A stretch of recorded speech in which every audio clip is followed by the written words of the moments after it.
Hello folks, I'm Alex, this is Alex Unabridged, and today it's time to have a little chat about the author's voice.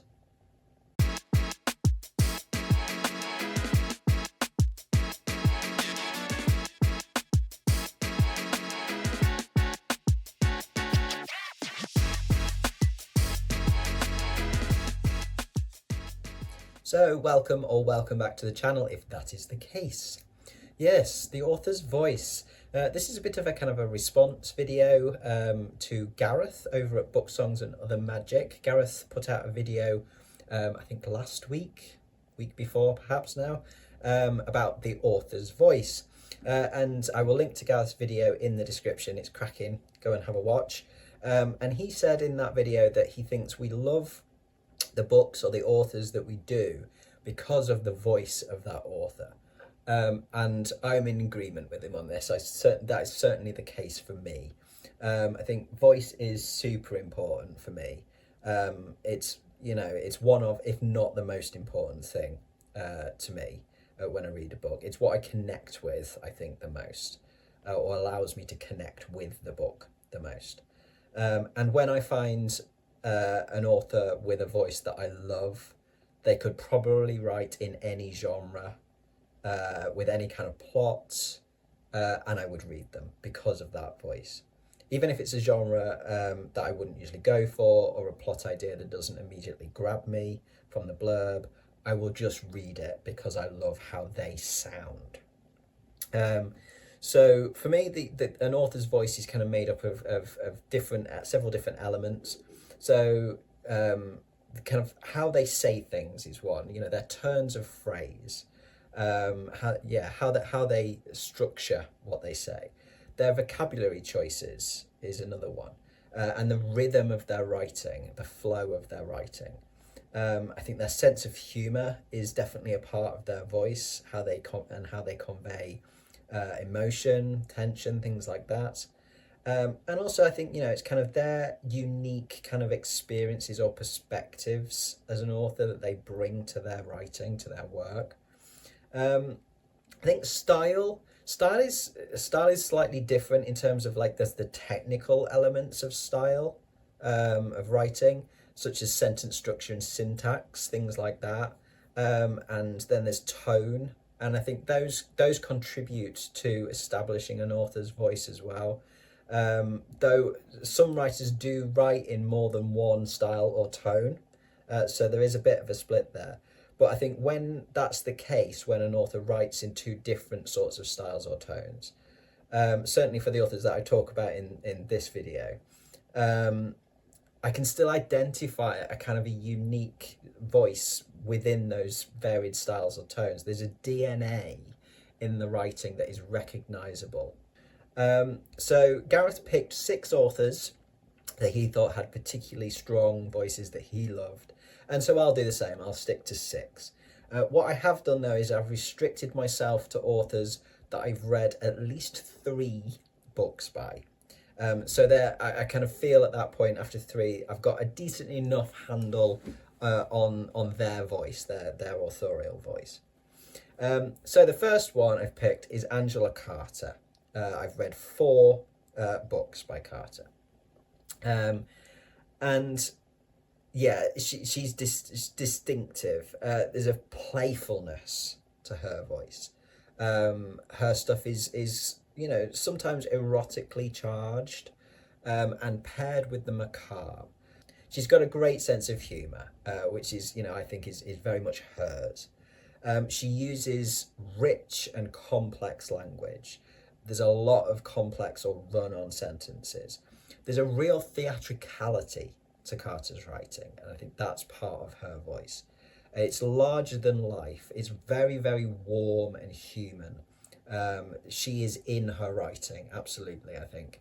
I am swept up in a bubble where it's just me and Carter when she's telling me her stories.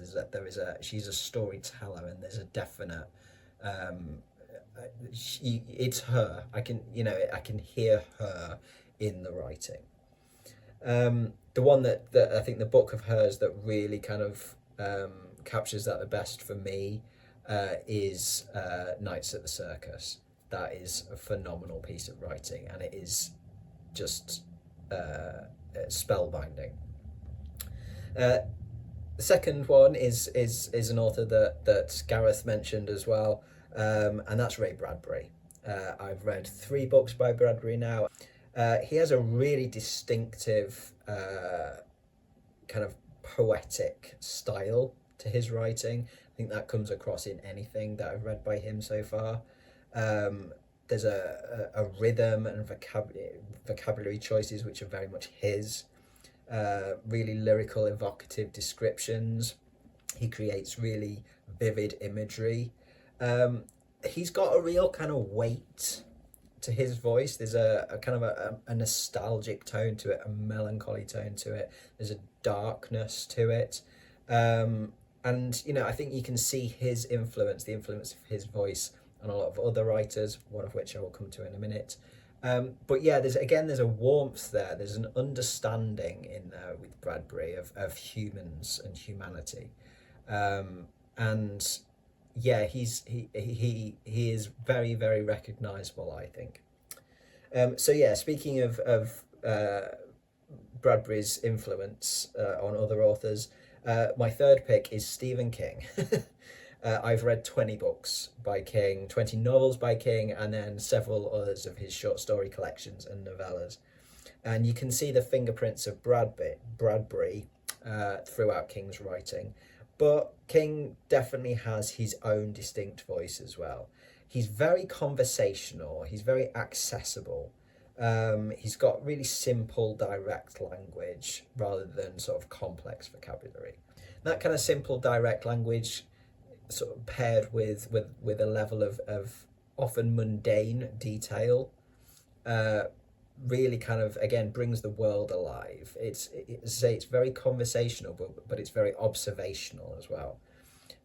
So King is the author on this list that I've read the most of, and I've listened to a ton of his novels as audiobooks. And I think that's quite a good measure of how strong an author's voice is.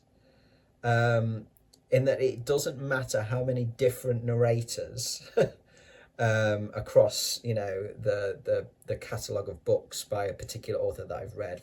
For instance, with this King, I must have listened to, out of the 20 novels that I've read of his, I must have listened to over half of those as audiobooks. Various different narrators. His authorial voice shines through in every single one of those. Doesn't matter who's reading it, what gender they are, what age they are, what kind of accent they have, etc. The authorial voice of King really comes through in every one of those. Okay, the fourth author then is Becky Chambers, who I've read 4 books from. Again, another one, very kind of quite casual, very, very warm, calm, thoughtful way of writing. Very empathetic voice, very optimistic voice. Chambers explores some great kind of social and philosophical ideas, but in a really disarming, almost cozy kind of way. There's a real kind of gentle encouragement in her voice to consider different perspectives, different ways of being. She, as I say, has a very warm and very accessible voice. It's a modern way of writing. She sounds very much of this time. She's a contemporary author and she sounds it. She sounds her age. She sounds, very much like, who she is, essentially. I've heard her speak and her writing reflects that. So yeah, she's one that I definitely want to explore more because she's such a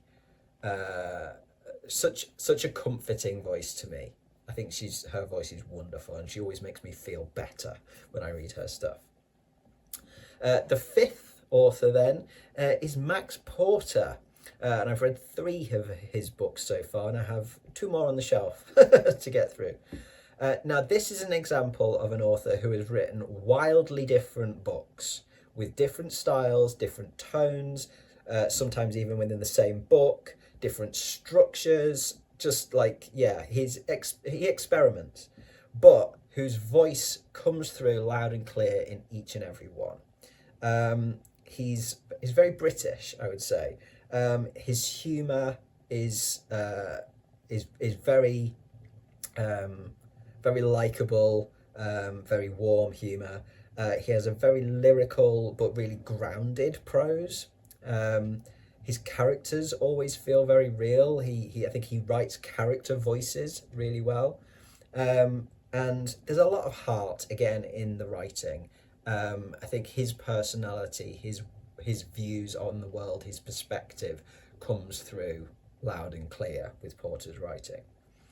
And the final pick for me is my current favourite author, and that's Adrian Tchaikovsky. And since I read Children of Time last July, I think it was, June, July, I've read 11 of his books now. So in less than a year, I've gone a bit mad with Tchaikovsky, and I love him, and I just want to read everything that he's ever written. He also writes in kind of slightly different styles, certainly in different genres. He's science fiction and fantasy, and some science fantasy as well. But I would wager that I could pick out his voice anywhere. He's another one where it doesn't matter who's reading the audiobook, and I've had the vast majority of, I think I've had I've had all of Tchaikovsky's books as audiobooks. It doesn't matter who's reading it, it always is so clear that it's Tchaikovsky writing. His humour I find like is one of the most, and the way he uses humour as well is one of the most distinctive things for me about his writing. He can do sharp and sarcastic wit, which then trips sometimes to the absurdist side of things on humour. For me it's really distinctive, his humour.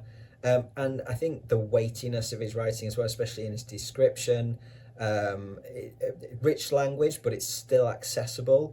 He has some absolutely fantastic ways of turning a phrase that are absolutely his. I think his background, his perspective comes through. Certainly his politics or his views on the world come through for sure.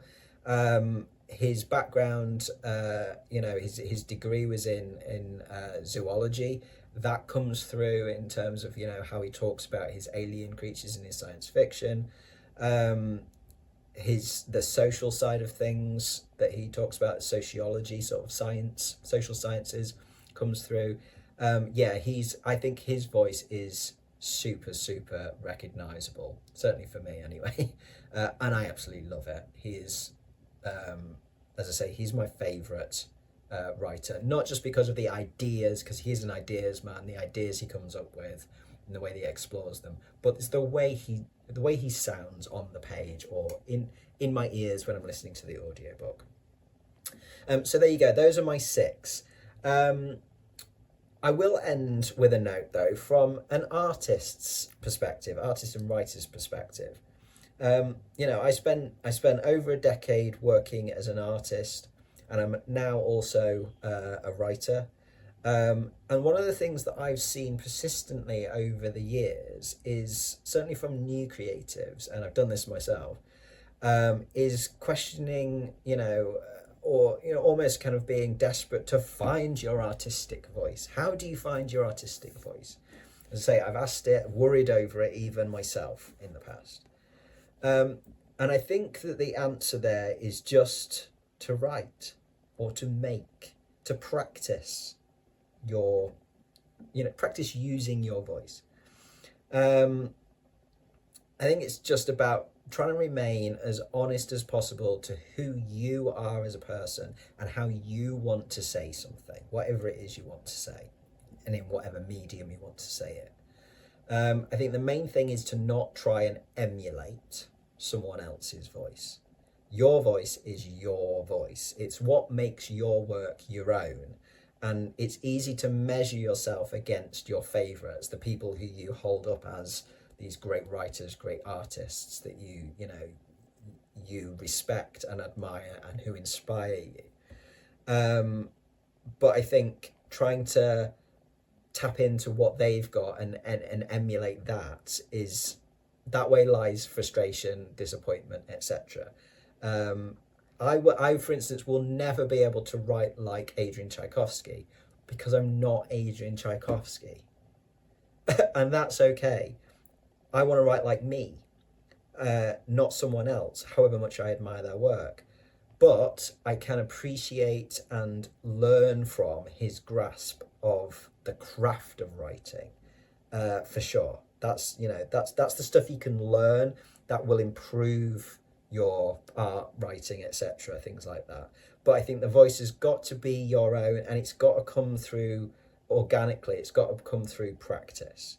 So yeah, I think an author develops a voice over time, and because we are human beings and we are changing people all the time, we're always changing, that voices evolve. You know, even authors who have very distinct voices, those voices will evolve over their careers. But I think there is that kind of that DNA that you can find from the beginning of their writing career, their artistic career, right through. So that'll do from me today. That's enough rambling on the idea of the author's voice. It is something that I find really interesting, as I say, from a reader's perspective, and also from somebody who's a creator themselves. So thank you very much for watching, folks. Do drop your thoughts in the comments, as always. Do let me know which authors you love. You know, which of the authors you think have particularly strong, distinctive, great voices for you. Because I'd like to check out some more. As I say, people who have very distinctive voices are always of interest. I will be back soon with another video, so I do hope you'll join me for that whenever that might be. But from me, for now, that's ta-ra.